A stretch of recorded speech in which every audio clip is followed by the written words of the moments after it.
China has just joined Iran's offer. But this isn't just another diplomatic alliance. It's a seismic shift in global power, a move that could unravel the Middle East, disrupt international trade, and challenge the very foundation of Western influence. But what exactly does this new partnership mean for the world? What's China's true motive? And more importantly, what happens next? Stay with us, because the next few minutes will reveal a new world order in the making, one that could change everything. Before we dive in, make sure to like, subscribe, and hit that notification bell, because you won't want to miss what's coming next. Now, let's break it down. Shifting alliances, a new axis emerges. It began as whisper-soft, evasive, and dangerous.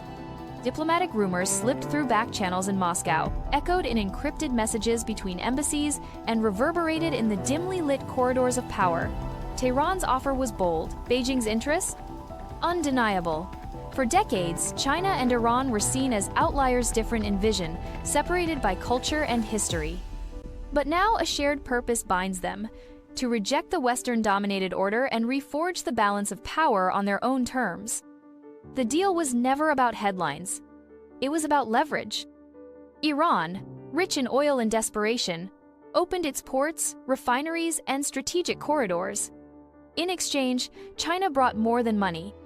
It brought engineers, weapon systems, satellite tech, and most dangerously, its political backing on the world stage. With a single handshake in a shuttered hall, a new axis was born. One not defined by formal treaties, but by silent intent. The implications ripple across continents. Russia watches with satisfaction seeing its longtime allies converge. North Korea, isolated but emboldened, signals approval through renewed missile tests. Pakistan, ever at the crossroads of power, reassesses its loyalties, eyes fixed on the East. Meanwhile, the West begins to tremble. In Berlin, London, and Brussels, questions mount. Will NATO hold? Can sanctions contain a partnership built to endure them? This isn't just diplomacy, it's a tectonic shift and ideological awakening. A coalition of resistance, born not of friendship, but of necessity. And it's just the beginning. Rising tensions, the ground trembles. The shift wasn't subtle. It struck like a seismic wave rippling across borders, crashing into global markets and echoing through the war rooms of the world's most powerful nations. Oil prices surged overnight. Supply chains twisted into chaos. Intelligence networks scrambled, trying to verify what their eyes already confirmed.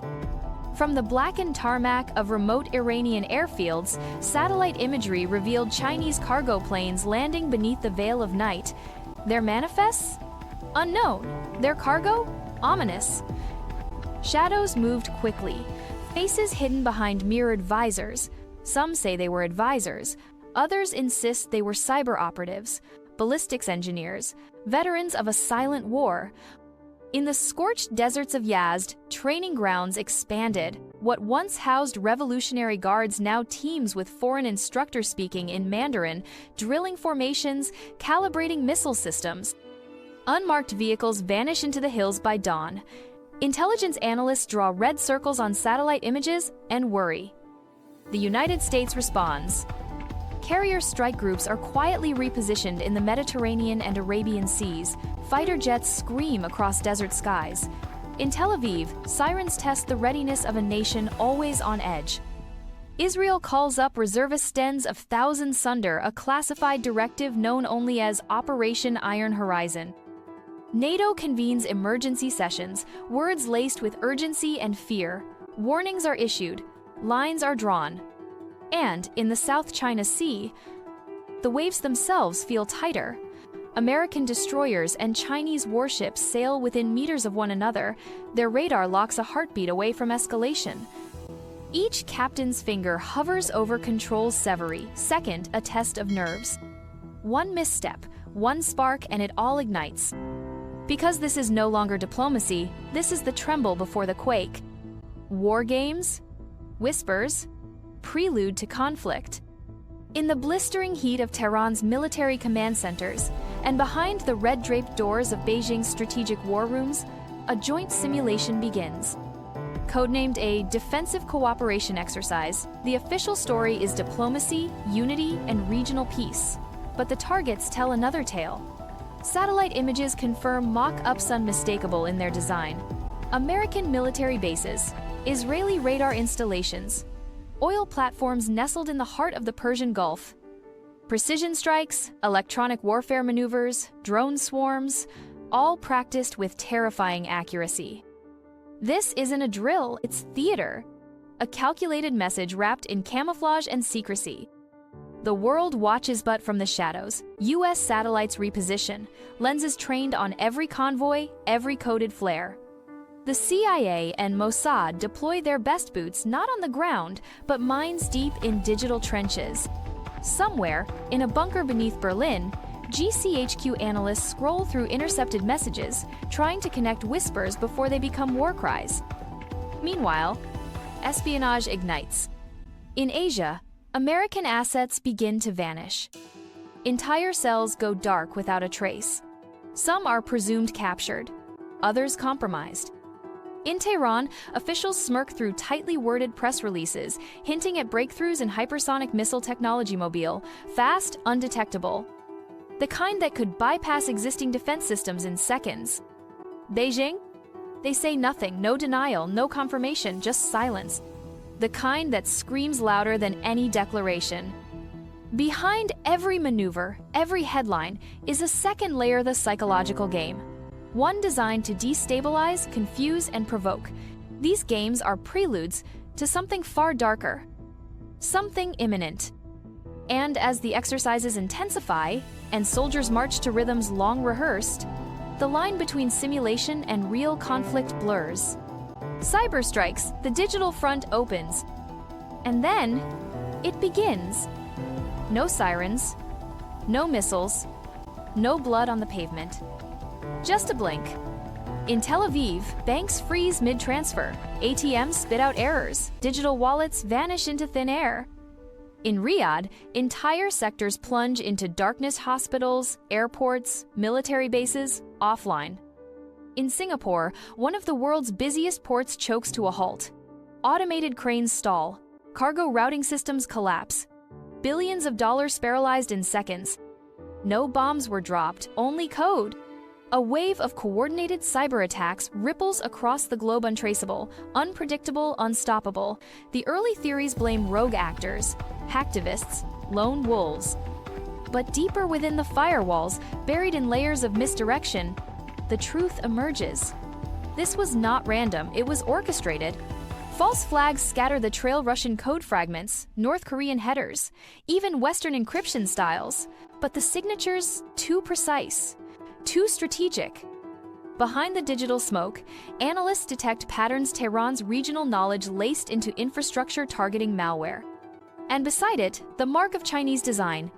AI, enhanced logic bombs, quantum-driven brute force decoders, and polymorphic viruses invisible to even next-gen firewalls.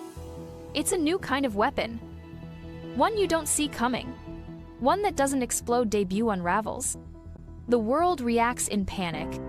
Wall Street takes a nosedive, stocks plummet, then spike, then vanish. Traders scream into phones with no answers. Oil prices skyrocket as refinery systems are compromised. Cryptocurrencies rally, then crash under suspicious algorithmic manipulation. Governments issue emergency broadcasts.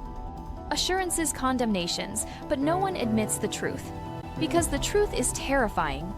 Sanctions, strategy, and stalemates. The West responds the only way it knows how, swiftly, economically, and with intent to cripple.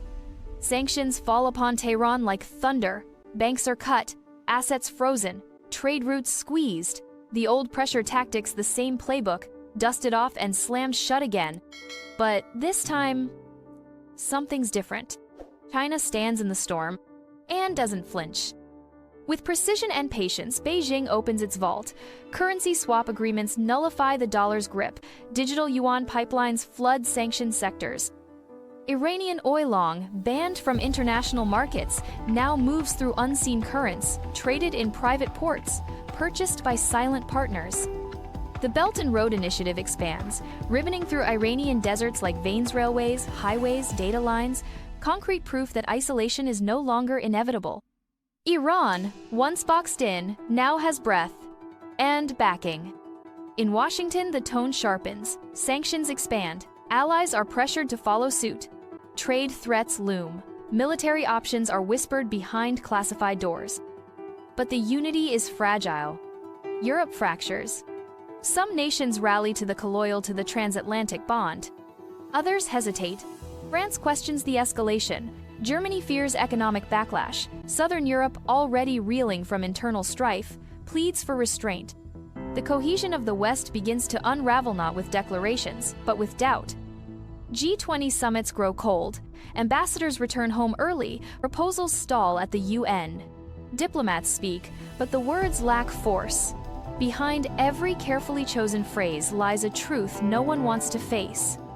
The old world order is cracking. And in its place, something new rises born, not from peace, but from pressure, from alliance, and from the ashes of stalemates that no longer hold. Streets in flames, flags in fists. And then, the ground shakes again. Not from missiles, but from the roar of millions. Across Tehran, the streets flood with bodies, fists raised, voices thunder. Death to America, they chant not in whispers now, but in waves. Chinese flags fly alongside Iranian banners hand in hand, stitched in defiance, a symbol of unity, or a masterpiece of propaganda? Government drones hover overhead, silent witnesses to the storm below. Cameras roll.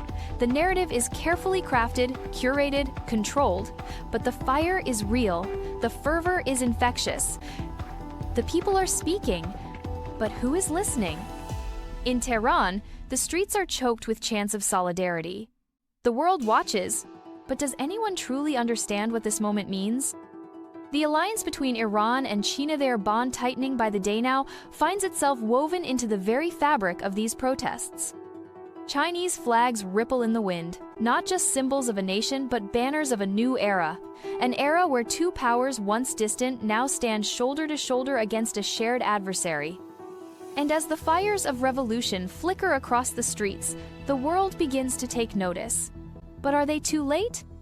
Leaders in shadow, power plays, and paranoia. Behind closed doors, world leaders are grappling with the rising tension in the wake of China and Iran's growing alliance. In Washington, the US president, alongside key NATO leaders, is closely monitoring the situation. High-level discussions are taking place about how to respond to the new geopolitical shift, with varying opinions on the best course of action. Germany, France, and the UK all have differing stances on how to proceed, as the maps of the region and global alliances seem to change daily. Meanwhile, in Beijing, the Chinese leadership remains focused on maintaining their growing influence in the region, with the Politburo continuing to deliberate on how best to manage the partnership with Iran.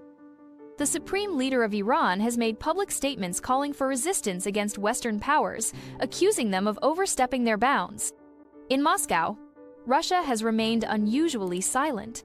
While official statements are scarce, there are signs that Russia is closely watching the situation, with military movements indicating a heightened state of readiness. Diplomatic activity is in full swing around the world. Embassies are being closed, and ambassadors are being recalled as countries scramble to assess the unfolding situation. Urgent communications are being exchanged, with some calling for restraint, while others warn of the consequences of further escalation. However, with the UN Security Council deeply divided and unable to reach a consensus, global diplomatic efforts seem to be stalled. As global leaders engage in tense negotiations and military posturing, there is an underlying fear of miscalculation and accidental trigger that could lead to conflict.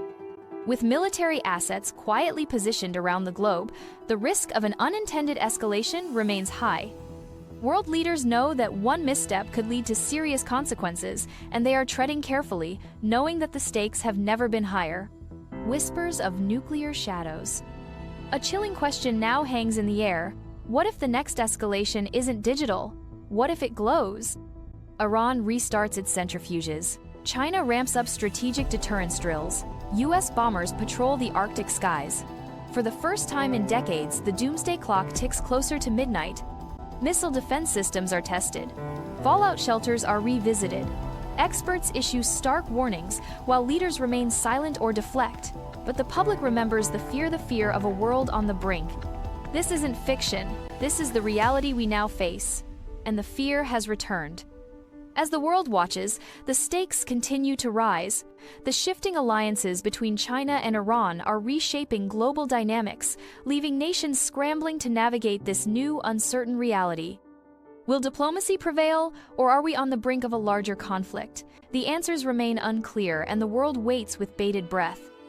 What happens next could alter the course of history, and it's up to leaders on all sides to find a way forward or risk a path that none of us can predict. As tensions continue to build, it's more important than ever to stay informed and understand the forces shaping our world.